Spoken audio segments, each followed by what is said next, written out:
from the historic campus of Hillsdale College in Hillsdale, Michigan, where the good, the true, and the beautiful are taught, nurtured, and honored. This is the Radio Free Hillsdale Hour, bringing the activity and education of the college to listeners across the country. We don't even really have a scientific analysis of what we mean by general intelligence. We have these kind of hand-waving, humans can do this and humans can do that. Wouldn't it be nice if machines could do that generally? You'll hear that word endlessly, but nobody will ever define it. This is your host, Scot Bertram. Welcome to the Radio Free Hillsdale Hour, part of the Hillsdale College Podcast Network. That was Erik Larson, author of the book, The Myth of Artificial Intelligence: Why Computers Can't Think the Way We Do. We talk in depth with Erik about AI a little bit later on in today's program. First, we're joined by Dr. Richard Samuelson. He is Associate Professor of Government at Hillsdale College's Washington, D.C. campus. Dr. Samuelson, thanks for joining us. Thank you for having me. Discussing today an essay you recently had at Law and Liberty, James Madison and the Crisis of the New Order, and a discussion about returning American government to Republican, small r, principles. What's the role of myth in legitimizing a government or a regime, and what myths are key to the legitimization of our constitutional regime? Well, myth is an interesting word. I think you need common beliefs about what just government is and what good government is in any functioning political order. And in our regime, it is a Republican or a democratic republic. So it's Lincoln would say, of the people, by the people, for the people. And so that means that we, the people, get to participate actively in our government. And so in any functioning community, there are certain things that we hold to be self-evident. Now, in some cases, they may or may not be. Remember Jefferson's original draft of the Declaration? We hold these truths to be sacred and undeniable. And then in the middle, as Dr. West has pointed out, in the middle in his draft, in his denunciation of the slave trade, the king has been violating the sacred rights of humanity through slavery. And at the end, our sacred honor. So sacred, sacred, sacred, beginning, middle, end. We hold these things as sacred. What is right? We have essentially religious veneration for these truths that are at the heart of our regime. And in any community, there are certain truths, certain beliefs you have in common. Otherwise, there's got to be some common basis to have a functioning community. In the view of our founders, which branch of government was meant to create the laws, and which level? Local, state, federal? Well, in the founding era, it's easiest to describe the Constitution because Article 1 is Article 1 for a reason. The legislative power is supposed to be the most important one. And their discussion of creating governments, say John Adams' 1776 Thoughts on Government, which Gordon Wood calls the most important pamphlet in helping people draft their first state constitutions between 1776 and, say, the early 1780s. And he starts off discussing the legislature. That's the most important thing. That is, we the people, through people re-elect, are making our laws, those laws under which we will all live. That was seen as the fundamental power. Now remember, that's why Article 1, it begins, all legislative powers herein granted. We don't have only a national government, right? In Federalist 39, it's partly national, partly federal. There are state and local government, right? In order to have a legislative process in which we participate, they believed it has to have a lot of local components, because the more distant the government is, the less say each individual has, the less we feel that we are participating in this fundamental process of lawmaking. And interesting, just to point back behind that a little bit, it's not just legislation, right? We ratify our Constitution. We create our fundamental laws. Now, that may be grounded in the principle of the Declaration, right? The second paragraph talks about our rights and goes in the same sentence to govern by the consent of the government, of the governed. So our right to consent to our laws and our right to consent to the Constitution all come from the same basic foundation. What's the practical difference between a federal republic and a national republic? And to the point of your essay, what about Madison's conception of that difference? Madison very much believed in a compound republic. That is, classically, republics are small, right? You have a small city-state, polis because there's a republic. There's one public. There's one community in a very rich and thick sense. We all, in a sense, step on the same foot, have the same basic values in a very fundamental way. But republics historically have often not lasted very long. And so they studied, John Adams in particular wrote 1,000 pages of history or so about the republics of ancient Greece and medieval Europe, and they tended to kind of rise and fall, but they're usually small. Madison thought, well, maybe if you combine the two, because our republic will be large, but a large republic means you don't have one way of life. It's too big, it's too diverse, there are too many different communities inside this republic. So in a sense, you have a confederation of republics where some partly national, partly federal. And though it's combining those two things, you can perhaps combine the benefits of Republican self-government without, while drawing off some of the dangers that happen because republics tend not to be long-lived. Just think, small towns are not known for unity, they're known for family feuds, right? Dr. Richard Samuelson with us, Associate Professor of Government at Hillsdale College's Washington, D.C. campus. His recent essay at Law and Liberty, James Madison and the Crisis of the New Order, a phrase that we hear very often these days, the administrative state. Where do we see its origins, and have the administrative state members ever actually been the neutral regulators that they perhaps were intended to be? Madison's very interesting. He thought, if we add a lot of power to the federal government, well, in Federalist 10, he says we can solve the problem of republics by enlarging the sphere. Rather than the small factional fights you see in small towns, you'll have such a large republic that no faction will be able to get over 50% and therefore tyrannize the minority. Right? You need to have, if the faction is less than 50%, they don't win the vote, they can't write the laws. But if it's over 50%, you have a problem. But in a large, diverse republic, you have so many different factions and sects, etc. You're much less likely to get that. However, he says at the end of the 1790s, if we add a lot of power to the federal government, you will, note the language, expand the sphere of the executive. Because the legislature will not be able to do so many things. That power will be delegated to the executive because Congress will simply not have the expertise to legislate on so many things. And also, in a large, diverse republic, it won't be reasonable to have the same rules that apply to, say, rural Maine, that apply to downtown New York, that apply to, say, the port of Charleston. So you're going to have a lot by executive discretion. And Madison is worried that if you do that, the executive will either become corrupt because he'll use that discretion to get reelected, or the elections will become corrupt because people will be pushing so hard to get their guy as opposed to the other guy elected. Mm-hmm. Now, what happens is in the late 19th century and the early 20th century, people thought, oh, we have a solution you didn't think of, Madison. And that is we have experts. The PhD in the social science was a new thing. So when we add people to government, we give this discretion to the administrative branch, it's not really the executive. These are neutral scientific experts doing what science would have them do. I mean, Woodrow Wilson says quite explicitly that this is not politics, it's science. Right? And so when you add all this power to Washington, D.C., under the executive in a nominal sense, they're really quasi-independent because they are supposed to be doing what science dictates. They are not being political. They're just making judgments according to what social science would have them make. So that's the underlying idea.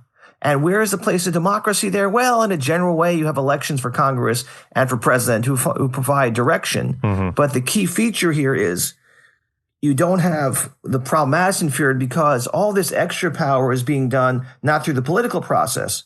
It's being done by disinterested, non-prejudiced social scientists who are making the judgments based on the neutral scientific process, as opposed to the grubby, merely political process that one would see in the legislature. We will continue our conversation with Dr. Richard Samuelson in just a moment. First, did you know there's a new episode of The Larry Arnn Show out right now? On The Larry Arnn Show, the president of Hillsdale College, sits down with guests here on the college's campus, talking about topics of enduring relevance. This time around, his guest is Tunku Varadarajan, journalist, writer, contributor with the Wall Street Journal. Those two men discuss the consequences of immigration, the history of India, and the future of the West, all big topics on The Larry Arnn Show. You can find it wherever you get your audio, also on YouTube, and there's a video version on YouTube as well if you'd like to see these two men talk. The new Larry Arnn Show is available right now with our guest, Tunku Varadarajan. Find it wherever you get your audio or podcast.hillsdale.edu. We continue now with Dr. Richard Samuelson from Hillsdale in D.C., discussing returning American government to Republican small r principles. Dr. Samuelson. We have a government far, far bigger than one perhaps Madison even could have imagined. Are there particular ways that government at this size can be re-republicanized? Well, that's the huge question, right? Because it was not crazy. There were people who said, no, you're not right. But it was not crazy when the social science PhD was new to say, well, okay, these are neutral experts. But not many people really believe that anymore, as far as I can tell, except people with a very strong interest in believing it. Either their personal career is based on it, or they're very much attached to this regime somehow in their world. So the challenge is, how can we do that, right? And it's a real challenge. What do you do about that? Can you return power to the legislature? That's a problem because you're doing so darn many things via the executive, right? Can the legislature actually do that? One idea is Jefferson has an idea. He writes to Madison when he's in France, and he's partly worrying about debt. It's not fair to burden your children. So no laws, no constitutions, no debts should last longer than a generation. And being a math guy, Jefferson calculates that based on demographics at 19 years. So we should ratify a new constitution in every 19 years. That's when half the people who ratify the previous ones haven't been around or adults to ratify it. Also, debt should expire. Madison says, well, there's a lot of benefit from the veneration that laws being around for a while have. But I wonder if, at least to give the legislature some purchase on that, is to say any delegation of law writing shall only last a generation, say 19, 20 years. And so Congress would have to reauthorize, at least the Congress could weigh in every 20 years on whether they still have that power or how it needs to be changed. And that might be worth doing, because think about how we got the regulation of greenhouse gases. They used the early 1970s Clean Air Act, which is about smog and pollution of that sort. You're worrying about the air we breathe and such. And they used that late in the Bush administration, the W. Bush administration, in 2007, 2008, say, well, that also includes greenhouse gases and includes concern about global warming. In other words, they took a 40-year-old law and just rewrote it to meet a new purpose. And you can say, well, because they had to, it wasn't being done by Congress, blah, blah, blah. But if you had to revisit that statute every 20 years, then it would come up, and at least the people's representatives could revisit that explicitly. So that's one idea. Another idea is that any regulation of any significant cost, it's often said $100 million, you can't actually make that a law. You have to propose it to Congress, and they would have to pass it. The other question is, though, Congress's muscles have atrophied. They're not used to doing all of this kind of work. They would have to get back into legislating.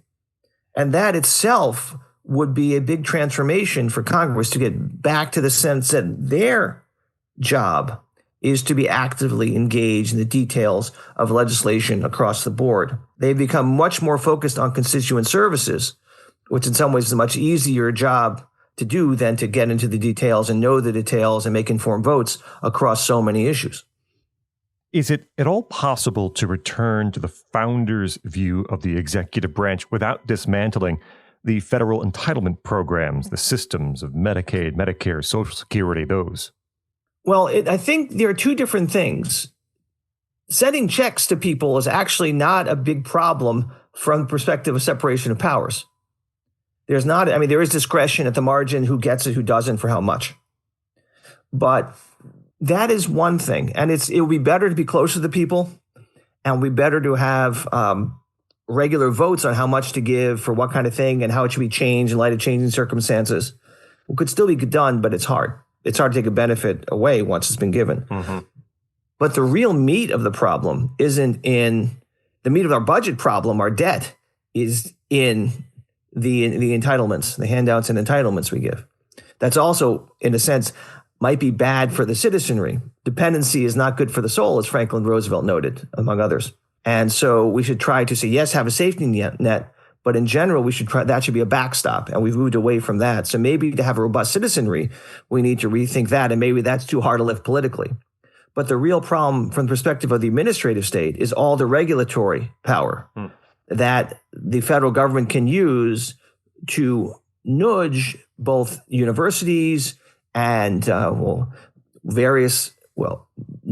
called non-governmental organizations. They should be called government-backed organizations because they take federal money or government money.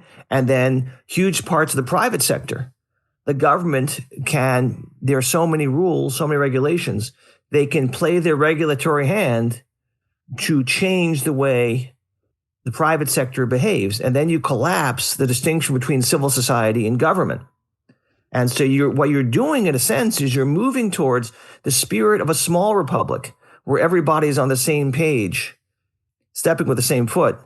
Literally, that is, our daily lives are very, very similar in a small town. We have a common way of life. But you try to move that spirit into a large republic where it would be tyranny to try to force us all to have the same common way of life. And so that those two fights are related. But it's really the real problem isn't the check sending part. It's the regulatory part, because that's where you've taken the law writing element of the government away from the people's representatives and put it to unelected technocrats.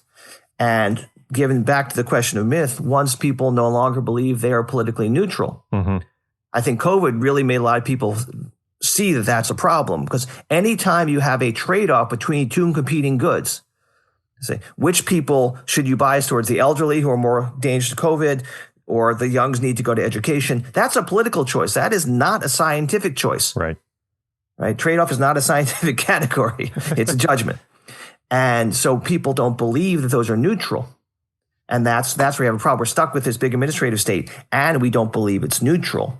And that's where I think a lot of our problems are today. Is it possible that civil law can replace the role of some of these regulatory commissions in exercising justice in these areas? In some ways, what can you do? Well, I know some people like Richard Epstein think a lot of this could be done by torts. Mm-hmm. That is, you can sue people for causing too much pollution. You would have to resurrect some of the old common law understanding and then modify it. To give you an example, and I wouldn't know exactly how the modifications would work, but in the 19th century, as you started to get industrial organizations, businesses, large factories, the laws that had been pre-existing were for the small shops. The rules in a blacksmith shop, if you hurt yourself, if you got hurt in a blacksmith shop, it's more likely than not you messed up somehow. Now, if you're trainee, maybe not, right? But once you're working you're working on a train and the engine blows up, right? If you're in a factory, it is quite possible it was not your doing. Something went wrong with the machine. The tort system was biased towards a small shop. It had to be recalibrated to have the just result in light of the creation of large businesses and large machines. And there might be some of that necessary if you're going to do this via the tort system, to recalibrate for the realities of modern business, given the internet, and given the amount of things that we're doing by automation nowadays. I haven't thought about that thing how, but that is one possibility, to do more things through private actions where you have a claim of harm, and you can do it through the tort system. Tort lawyers would love this, of course, but I think too, on the back end, you would have to reform the abuses that seem to have crept into our tort system too. Dr. Richard Samuelson, Associate Professor of Government at Hillsdale College's Washington, D.C. campus. You can find his essay at Law and Liberty, James Madison and the Crisis of the New Order. Dr. Samuelson, thanks so much for joining us. Thank you very much for having me. Up next, Erik Larson here on campus as part of our CCA lecture series on artificial intelligence. We'll talk about his book, The Myth of Artificial Intelligence. I'm Scot Bertram. This is the Radio Free Hillsdale Hour.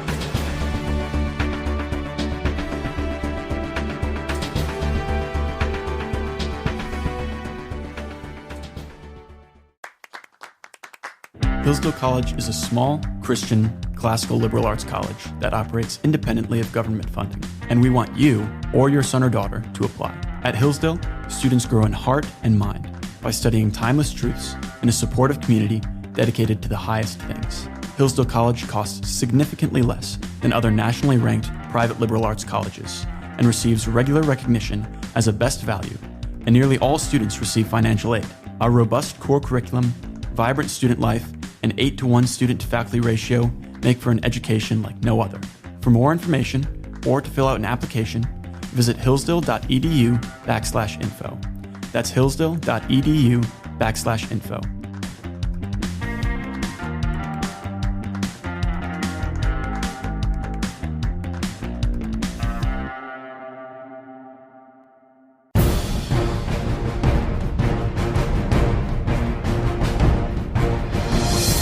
Welcome back to the Radio Free Hillsdale Hour. I'm Scot Bertram. Be sure to check out the Hillsdale College Podcast Network wherever you find your audio, including YouTube, or at podcast.hillsdale.edu. We're joined by Erik J. Larson. He's the author of The Myth of Artificial Intelligence, Why Computers Can't Think the Way We Do. You can also find him on Substack writing at Coligo. Substack, and look for that. Erik J. Larson, thanks for joining us.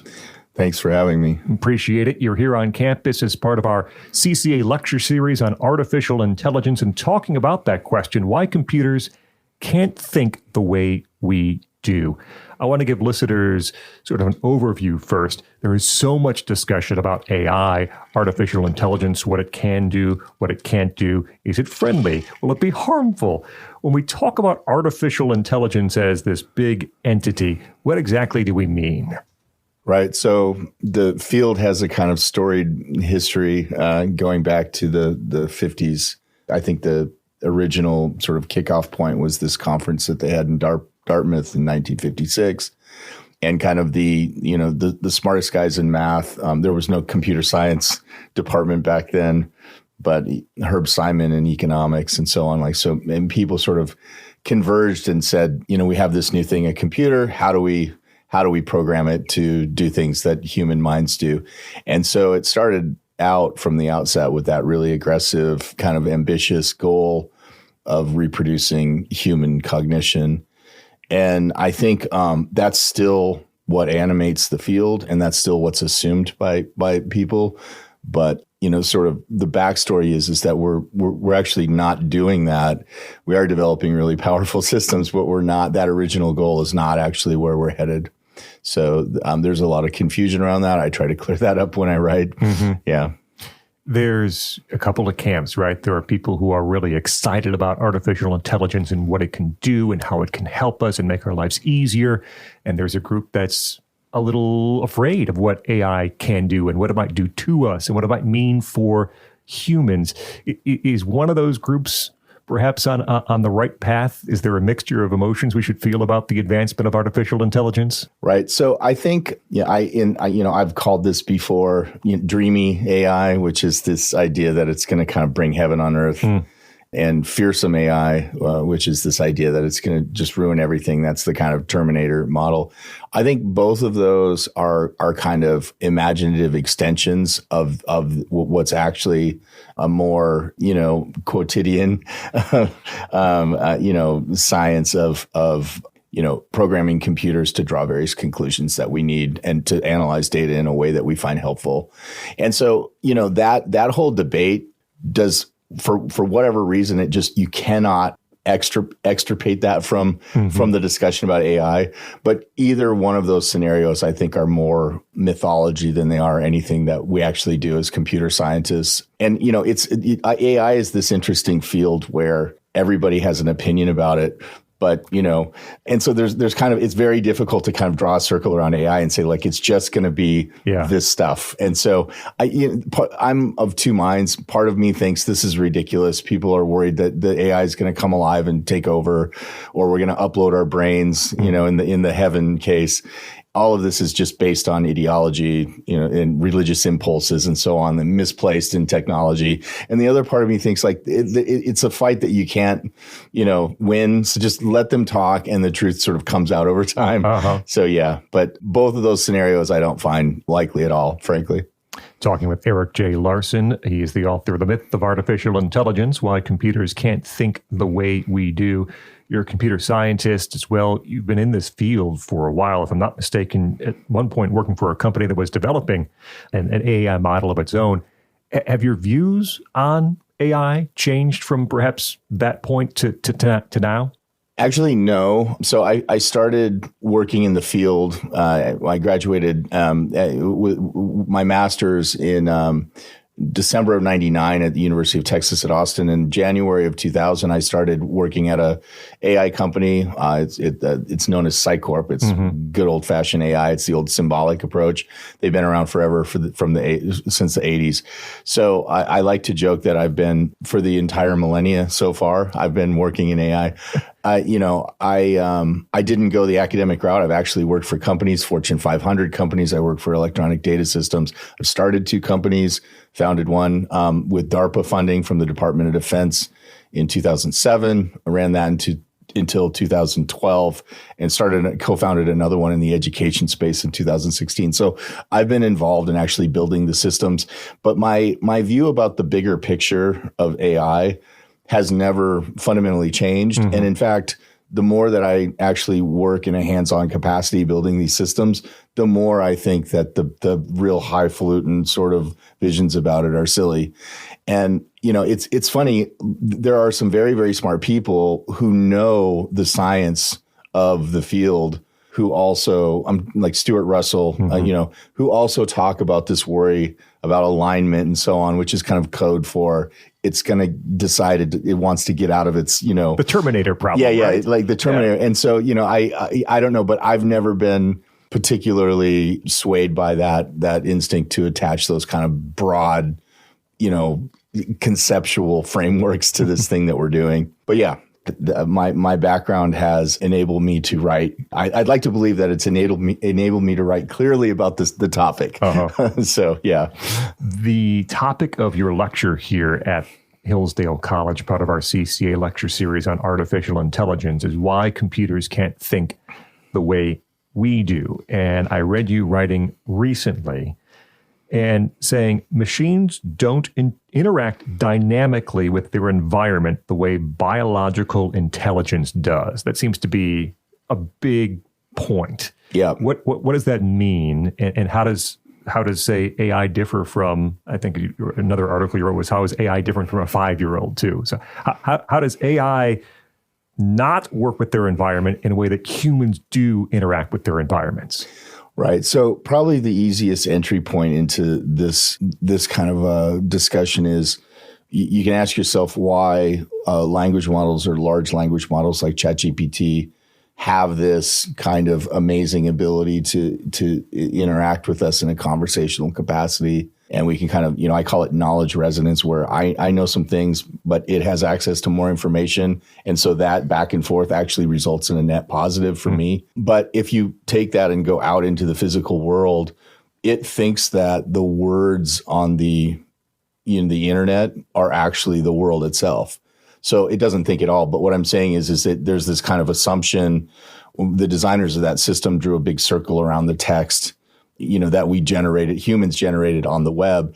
And so what it's doing is basically playing in this universe of words, and it doesn't have reference points to those words. So if you try to sort of improve self-driving cars, you'll notice that self-driving cars are stuck. We don't have level 5 autonomy. That's because we don't have AI systems that actually understand that there's a real world out there. I mean, so the cyber world is not the real world. And anytime you have a difference like that, you're going to have a degradation of performance, and you're going to see the breakdown in the system. So, yeah, so we're actually embedded in our environments. We're we came from the earth, what as the Bible says, we came from the earth and to the earth we shall return. And so, but that gives us a kind of insurmountable edge in terms of cognition. We're not just brains and vats. We're actually embedded in our environments. We can feel, smell, think. And in that way, our sort of rationality is very ecological and it spreads out among us and social. And we can't do that by programming a machine. Yeah. Taking your example of the self-driving automobile, self-driving car, and thinking about this point, there are signs and signals that drivers make to each other. You get to a four-way stop, and two of them are kind of the same time, and someone says, go ahead, waves to you, right? You can go. Yeah. Or there's a crash, you've got to merge into a single lane, and not everyone's going to do the zipper, and sometimes people will try to jump in front of you, or someone will let you go. Are those the kind of things, interacting with the environment that a self-driving car might never be able to understand? Yeah, I mean, they call them edge cases in the field. And really the edge cases they're more than edge cases. They're like the real life that the system can't grab, can't accommodate. So you have examples of a self-driving car sitting at a four-way stop and the human driver's waving them on, like you go first, and it just won't budge. And, there's cases also where you have a red light and it's broken. And so you have a traffic cop that's like, right. And it'll just sit there forever. Like, so it's just like, it doesn't understand. They didn't put into the training data a red light with a person indicating to ignore the light, follow the human hand sign. And so all those cases just kind of fall outside of the training data that we give those systems. And there's this sort of, I think, hopeless race to kind of keep trying to add them. But the variety and the number and the diversity of scenarios that you'll encounter in the world driving means that's a Sisyphusian task, I think. Talking with Erik J. Larson. You can find him writing over at Substack. He's also here on campus delivering a lecture, Why Computers Can't Think the Way We Do. AGI, Artificial General Intelligence. What's the difference between straight AI and AGI? And is the reasons we've been discussing why we might not get to AGI? Yeah, absolutely. And so this is the AGI is the dream that Turing, the original Alan Turing, sort of the pioneer of AI, had. And interestingly, when he said if we could have a conversation with our computer, then we'd have no reason not to ascribe to it mind. And so the AGI was a term coined to capture what AI was originally supposed to be, which was this kind of general intelligence that we have. And by general, I mean contrasted with narrow. You have a computer that can play chess, or you have a computer that can play Go, or you have a computer that can identify cancer in images and so on. But you can't take that same system and give it some other problem. You have to redevelop the system from scratch. You have a new data set. All kinds of things have to happen. So narrow AI has defined the field, but the dream is general AI, which is kind of what we do. Like, we can have this conversation, and then you can go out and drive the car, and then later we can be manipulating a fork and a spoon, robotics, right? Like, we're doing all these amazing things, and we just do them naturally. And so the AI scientist is trying to figure out, how do I make this capacity not just for one thing, but for everything? And, we don't have this is, the best that we've been able to do is, I call it wide AI, which is you have a very large analysis of a small world, which is what ChatGPT does. We don't really know what it would mean to have computers with general intelligence like we have. And it's just kind of it's a dream that always sits about 10 years up in front. But it's not even really well analyzed by the people in the field. Like, we are using these words like general intelligence, but we don't even really have a scientific analysis of what we mean by general intelligence. We have these kind of hand waving, humans can do this and humans can do that. Wouldn't it be nice if machines could do that generally? But nobody's really tacked that down. So yeah, that's what's going on with that. You'll hear that word endlessly, but nobody will ever define it.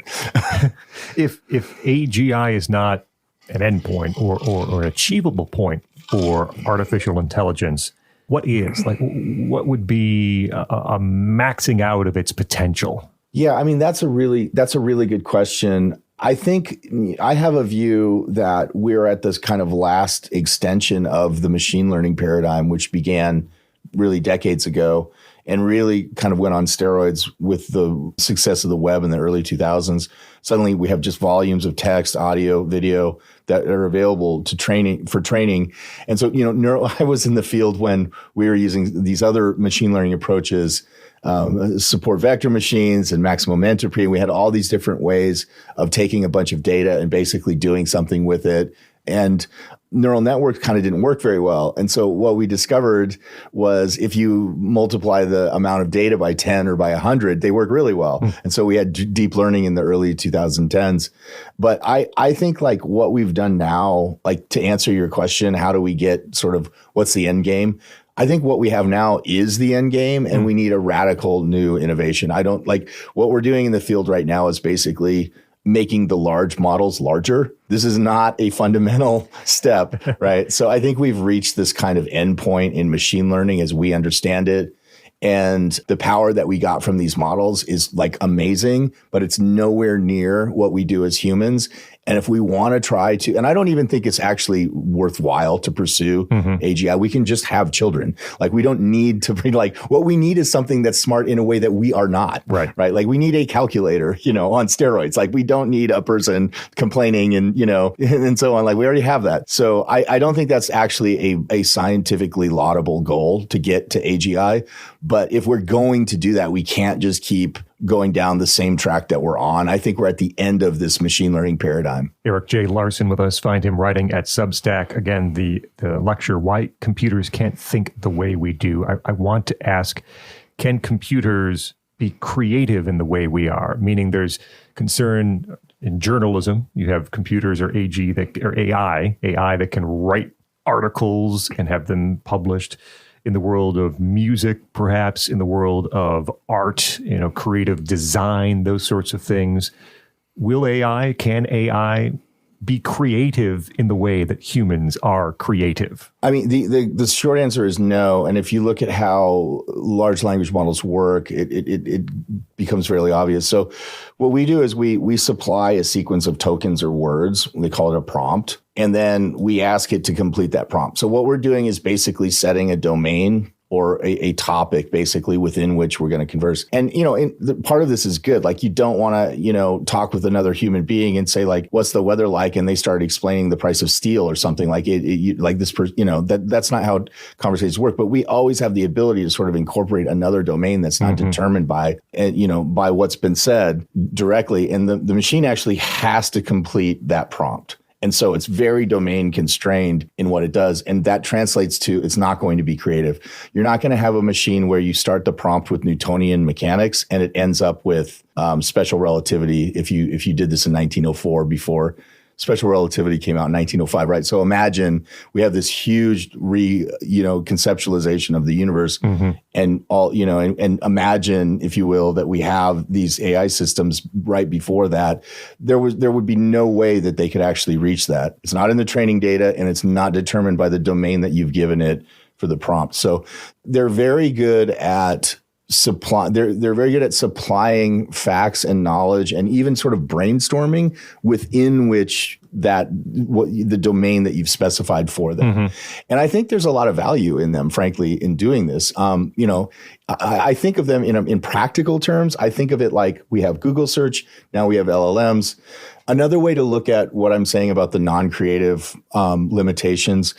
What happens is, and I've seen this happen, and it's hilarious. If let's say you're prodding the LLM, ChatGPT-4, what have you, to help come up with a novel scientific theory or a novel theory about X, whatever X is, and it will, because it doesn't actually have the ability to actually think about the thing and come up with something, it will, in trying to please you, which is the way it's been trained, right? It's really trying to give you a satisfying answer, and so it will just start inventing citations for non-existent scientific works, right? In an effort to fulfill your request of having something new to think about.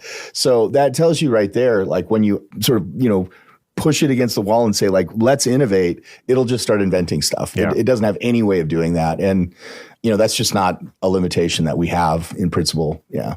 Final question for Erik J. Larson. I read someone the other day say, if you haven't found a way that AI can help you, you're not thinking about it the right way. Right. AI can be helpful in your life. Do you encourage people to sort of experiment, to use AI in various forms to find those ways it can be helpful? Absolutely. I think, in a kind of ironic sense, if you look at a technology like LLMs, like ChatGPT, and you try to wall it off and say there's something wrong with it, you're actually perpetuating this mythology about stuff. It's so dangerous. And so I think it's information technology that we can use. We can discover sort of how best to do that in education. In different industries, legal has a problem because of that. Its tendency to hallucinate non-existent court cases. More than one junior lawyer has probably been fired by now. But I mean, these are human problems that we can solve. And this is part of our IT infrastructure at this point. And I don't see any reason why we should have this, sort of hands-off, approach to stuff that frankly, these technologies can help a lot. I use ChatGPT as a research assistant, and so, if I was a millionaire writer, and I'd have a team of human people when I was I'm working on a new book with MIT Press, so I use that as a sort of, $20 a month research assistant. I don't let it drive. I write, my prose is my prose. What I write is what I write, but I don't see any reason why we shouldn't have a healthy attitude towards the tech, and it's not going away. So we might as well do it anyway. Right. Like, good luck getting rid of this stuff. Erik J. Larson is the author of The Myth of Artificial Intelligence, Why Computers Can't Think the Way We Do. You can also find him writing at Substack. Look for Erik J. Larson. Erik, thanks so much for joining us here on the Radio Free Hillsdale Hour. Thanks very much. That will wrap up this edition of the Radio Free Hillsdale Hour. Our thanks to Dr. Richard Samuelson from Hillsdale in D.C. and Erik Larson, author of The Myth of Artificial Intelligence. Remember, you can hear new episodes every week on this station. You also can find extended versions of some of our interviews or listen anytime to the podcast. Find it at podcast.hillsdale.edu or wherever you get your audio. Until next week, I'm Scot Bertram, and this has been the Radio Free Hillsdale Hour.